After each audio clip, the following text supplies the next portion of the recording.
और हाँ जी, नमस्कार। मेरा नाम है संदीप चौहान। आप देख रहे हैं चौहान यूके वाइब्स। तो भाई जो आज की वीडियो काफ़ी ज़्यादा इंपॉर्टेंट होने वाली है, तो प्लीज़ मेक श्योर इस वाली वीडियो को आप लास्ट तक ज़रूर देखें। तो आज की जो वीडियो है मैंने अपने एक्सपीरियंस के हिसाब से बनाई है। कुछ चीज़ें हमारे साथ भी ऐसी हुई गई जो मेरे को ये वाली वीडियो बनानी पड़ी। तो आज हम लोग मैं आप लोगों की कहानी बताऊँगा है ना यहाँ पे, कि डॉक्यूमेंटेशन क्यों ज़रूरी है। अगर आप लोग डॉक्यूमेंटेशन सही तरीके से नहीं करते हैं तो उसके क्या क्या कॉन्सिक्वेंसेज आप लोगों को झेलने पड़ सकते हैं ना। और सबसे मेन चीज़ इस कहानी की ये है कि ये कहानी नहीं है ना, समझदार को इशारा काफ़ी। तो चलिए, तो सोचो अगर आपके पास एक पेशेंट यहाँ पे आता है और वो पेशेंट आपके पास आया, मतलब एएनई में आया, इमरजेंसी डिपार्टमेंट में, और उस पेशेंट को पैक ट्यूब है, मतलब पैक फीड उसको चल रही है ना, और पेशेंट एनपीओ है, मतलब नील बाय माउथ।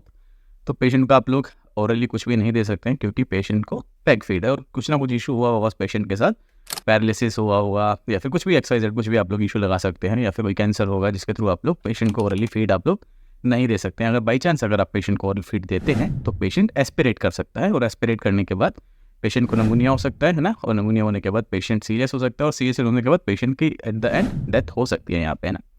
तो समझ गए आप लोग कि आपको पैक फीड ही देनी है। तो सोचो आपका पेशेंट आपके पास आया एएनई के अंदर, आपने पेशेंट को पैक फीड दे दी, है ना। आपको जो भी मेडिकेशन प्रिस्क्राइब करी डॉक्टर ने वो भी आपने उसको पैक फीड दे दी, सब चीज़ें आपने वहाँ पे दे दी। पेशेंट एएनई से एमएयू गया जहाँ पे मेडिकल असिस्टेंट यूनिट है, क्योंकि अब सोचो अगर कार्डियोलॉजी में आपके पास कोई बेड खाली नहीं है, या फिर आईसीयू के अंदर कोई बेड खाली नहीं है, या फिर जिस डिपार्टमेंट में उस पेशेंट को जाना है ना, अकॉर्डिंग टू हिज डायग्नोसिस, वहाँ पे कोई पेशेंट के लिए बेड खाली नहीं है, तो सबसे सेकंड यूनिट आपकी आती है एमईयू, है ना, मेडिकल असिस्टेंट यूनिट, जो कि आपका नॉर्मल मेडिकल और सर्जिकल वार्ड होता है ना, वार्ड होता है। तो आपके पास उस वार्ड में वो वाला पेशेंट वहाँ पे चला गया। वहाँ पे भी जाके देखा, नर्सिस ने, डॉक्टर्स ने सब कुछ देखा, और जैसे नर्सिस ने देखा कि पेशेंट को पैक फीड है, उसने भी पेशेंट को पैक फीड वहाँ पे दे दी अकॉर्डिंग टू प्रिस्क्रिप्शन, जो भी वहाँ पे प्रिस्क्राइब चीज़ें थी, और आपको सारी चीज़ें उस पेशेंट को वहाँ पे उन्होंने दे दी। चलिए कोई बात नहीं। नेक्स्ट, जैसे ही आपके पास सीसीयू में या फिर आईसीयू में बेड खाली हुआ, वो पेशेंट आपके पास आ गया, और आपने क्या किया, आपने पेशेंट को देखा, पेशेंट को असिस्ट किया, सब चीज़ें चेक करी आपने पेशेंट की, और सब चीज़ें चेक करने के बाद पता चला आपको कि पेशेंट को पैक फीड है और पैक फीड ही दी जाएगी, आप ओरली उस पेशेंट को नहीं दे सकते। तो स्पेशल इंस्ट्रक्शन बोर्ड होता है आपके वहाँ पीछे, जिसके अंदर आप सब लोग सारी चीज़ें लिखते हैं कि ये पेशेंट एनबीएम है, मतलब नील बाय माउथ है, आप लोगों को इसको पैक फीड ही देनी है, इसको इसी समय पे वाली फीड देनी है, सो कौन कौन सी फीड यहाँ पे चल रही हैं, मेडिकेशन कैसे देनी है, ये सारी चीज़ें आपने वहाँ पे लिख दी। साथ में ये सब चीज़ें आप लोगों ने कर दी, है ना। अब ये बात मैं कर रहा हूँ कि 2017 में सोचा आपके पास ये वाला पेशेंट आया था, और अभी चल रहा है 2024। 2017 में जब आपके पास ये पेशेंट आया था, और बाई चांस अगर आपके उस पेशेंट की डेथ हो जाती है 2017 के अंदर ही, आपके पेशेंट की डेथ होती है, और जब आपकी जो उनकी फैमिली है, जो पेशेंट की जो फैमिली है, वो ऐसे ही सब चीज़ें चेक कर रही है, नोट्स वगैरह चेक कर रही है, या फिर अपने पेशेंट को याद कर रही है, कुछ भी कर रही है, तो उसको अचानक से दिमाग में स्ट्राइक होता है, या फिर किसी रिलेटिव ने उसको बताया कि जो पेशेंट की डेथ हुई नमूनिया से हुई, इसका मतलब ये है कि पेशेंट को किसी ने ओरली फूड दिया होगा या कुछ खाना वाना दिया होगा। तो उस वक्त पेशेंट के जो रिलेटिव हैं, जो अटेंडेंट हैं, उनके दिमाग में चीज़ें स्ट्राइक होती हैं कि ऐसा हो सकता है कि किसी नर्स ने या फिर किसी डॉक्टर ने आपके जो पेशेंट है उसको ओरली मेडिकेशन दे दी हो।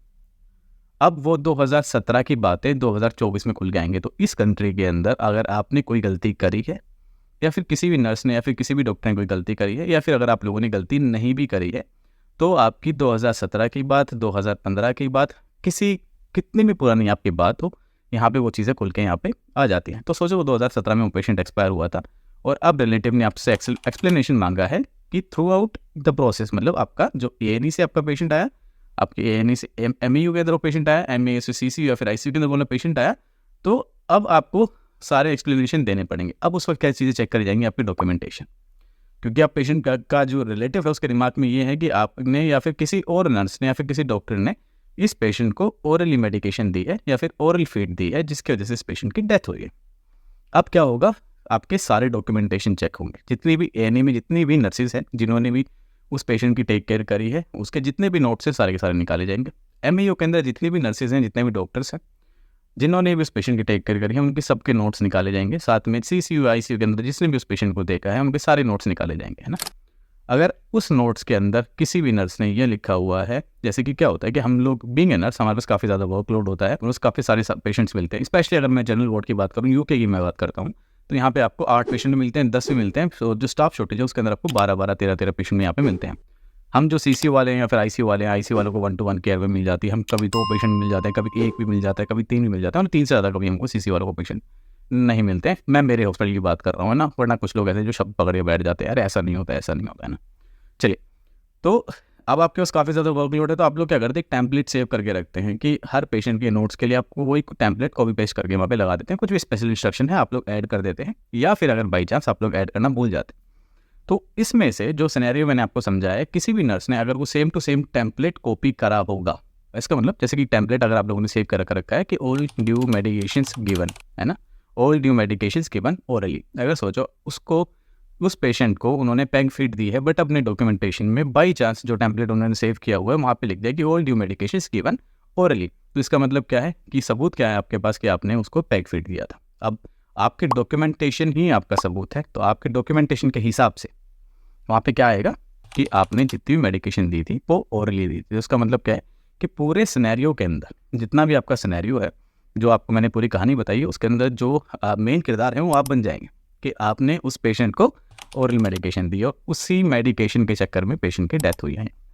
तो ये बहुत मतलब मेन चीज़ है, अगर आप लोग चीज़ें समझ रहे हैं तो सही तरीके से। दूसरी चीज़ आती है कि जब भी आप लोग मेडिकेशन देते हैं तो please make sure you check your prescription, क्योंकि ऐसा होता है कि काफ़ी बार डॉक्टर आपको बोल देता है, मतलब जो प्रिस्क्रिप्शन में लिखा होता है कि ये मेडिकेशन है BD है, मतलब ट्वाइस ए डे है और है ना, बट आपको पता है कि मेरा पेशेंट पैग फीड के ऊपर है, मैं तो पैग से दूंगा, है ना, आपकी ये समझदारी है, आप बहुत अवेयर हैं इस चीज़ को लेकर, बट आप लोग गलती क्या कर रहे हैं, आप अपने जो आपके डॉक्टर है आप उसे क्रॉस चेक नहीं कर रहे हैं। चाहे आपको पता है कि आपको पैग फीड से देनी है, बट अगर आपका प्रिस्क्रिप्शन आपको ये कहता है कि जो मेडिकेशन है ओरली देनी है, तो इसका मतलब क्या है कि प्रिस्क्रिप्शन एरर है, प्रिस्क्रिप्शन गलत है आपका, आपको अपने डॉक्टर से बात करनी है and you have to ask your doctor to change the prescription. आपको अपने डॉक्टर को बोलना है कि ये वाला जो प्रिस्क्रिप्शन है ये गलत है। जब तक आप लोग प्रिस्क्रिप्शन चेंज नहीं करेंगे तब तक हम आपकी जो मेडिकेशन है नहीं देंगे। मुझे पता है पेशेंट को पैक से देनी है और हम लोग ये वाली मेडिकेशन पैक से दे सकते हैं, but until unless you change your prescription I will not give my medication, है ना। तो ये आपका राइट है और आप लोग ये सभी चीज़ें हमें बोल सकते हो। तो इस पूरे सिनेरियो के अंदर काफ़ी सारे नर्सेज ऐसे जिन्होंने टेम्पलेट कॉपी किया, तो वो सारी नर्सेज यहाँ पे जाएंगी कहाँ पे, कोर्ट के अंदर, और कोर्ट के अंदर आपका केस चलेगा। उस कोर्ट का जो केस है उसके अंदर काफ़ी सारी चीज़ें होती हैं, आप लोगों को पूछा जाता है कि आपके डॉक्यूमेंटेशन ऐसे हैं, आपके डॉक्यूमेंटेशन वैसे हैं, आपने जो उस समय जो डॉक्यूमेंटेशन किया था उसके हिसाब से आपने तो ओरली मेडिकेशन दी है, बट आप लोग उनको कैसे समझाएंगे कि नहीं हमने ओरल मेडिकेशन नहीं दी, हमने तो इसको पैग से मेडिकेशन दी है, क्योंकि आपके जो डॉक्यूमेंटेशन है वो ये बोल रहा है कि भाई ये तो ओरल मेडिकेशन आपने यहाँ पे दी हुई है, क्योंकि आपने लिखा हुआ है मैंने सारी मेडिकेशन ओरली दी हैं, बट आप लोग वहाँ पे वो चीज़ें समझा नहीं सकते हैं।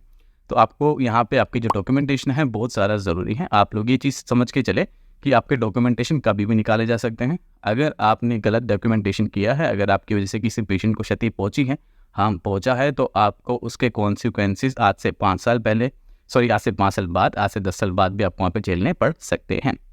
ये इंसिडेंट हुआ। इसके अंदर सबसे मेन चीज़ ये है कि जो नर्सिस थी, है ना, मैं बता रहा हूँ आप लोगों को, समझदार को इशारा काफ़ी है। जो नर्सिस थी उसमें से कुछ नर्सिस ऐसी थी जिन्होंने अब टेम्पलेट कॉपी पेस्ट किया, और कुछ नर्सिस ऐसी थी जिन्होंने बहुत अच्छी तरीके से अपने डॉक्यूमेंटेशन किया। थोड़ा सा टाइम लगता है, आपके 5 या 10 मिनट लगते होंगे, आप लोग कॉपी पेस्ट ना करके। अगर आपको लगता है कि आपका जो पेशेंट है वो सीरियस है, आपका जो पेशेंट है वो डिफरेंट है अदर पेशेंट से, जो आपके नॉर्मली जो रोज़ पेशेंट देखते हैं उनसे थोड़ा अलग है, तो कुछ नर्सिस थी जो तब ना थोड़ा वो टाइम निकाल के अच्छे से डॉक्यूमेंटेशन किया कि मैंने जो मेडिकेशन है वो पैग से दी है, और किसी जो डॉक्टर ने अगर ओरल मेडिकेशन प्रिस्क्राइब करी है तो आपको वो सारी चीज़ें वहाँ पे लिखनी है कि मैंने डॉक्टर से काफ़ी टाइम बात करने की कोशिश करी, बट डॉक्टर मेरा रिस्पॉन्स नहीं दिया। तो यहाँ पे डॉक्टर्स भी काफ़ी ज़्यादा बिजी रहते हैं ना, तो आप बोल सकते हैं कि मैंने डॉक्टर से कॉन्टैक्ट करने की काफ़ी बार कोशिश करी, मैंने काफ़ी बार फ़ोन किए, बट डॉक्टर ने मेरा फ़ोन नहीं उठाया। तो आप वो जो ओरल मेडिकेशन का प्रिस्क्रिप्शन है आप वो वहाँ पे एज ए पैक दे सकते हैं, और नीचे एडिशनल कमेंट के अंदर आप लोग ये चीज़ें लिख सकते हैं कि मेडिकेशन गिवन वाया पैग। तो इसका मतलब क्या है कि अब आप वहाँ पे सेफ है।